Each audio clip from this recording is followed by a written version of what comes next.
જય હિન્દ વિદ્યાર્થી મિત્રો અત્યારે બધા ગ્રાઉન્ડોમાં જોવા જઈએ તો જે શરૂઆતમાં ભીડ જોવા મળતી હતી અત્યારે ભીડ જોવા નથી મળી રહી મિત્રો. એટલે કંઈ ખબર નથી પડતી કે નજીક તારીખ આવે છે અને લોકો અત્યારથી હથિયાર હેઠા મૂકી દઈ રહ્યા છે, અત્યારથી હાર માની રહી રહ્યા છે. તો આ વસ્તુ કેમ ચાલશે મિત્રો? તમારું મનોબળ મજબૂત રાખો. હજી સુધી કન્ફર્મ ડેટ નથી આવી કે આ તારીખથી દોડ લેવાવાની છે. અમુક વિદ્યાર્થી મિત્રો અત્યારથી એવી હાર માની લીધેલી છે અને અમુક લોકોએ તો એવું પણ કરેલું છે કે પીએસઆઈ ની જગ્યાએ કોન્સ્ટેબલમાં ફોર્મ ભરેલું છે, એટલે કે લેટ દોડવાનો વારો આવે.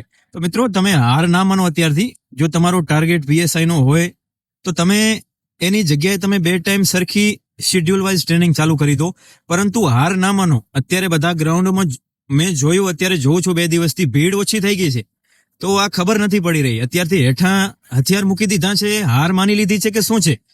આપનું શું કેવું છે મિત્રો? કમેન્ટમાં જરૂરથી જણાવો આ શું ચાલી રહ્યું છે. અત્યારથી હારી જશું તો કેવી રીતે ચાલશે?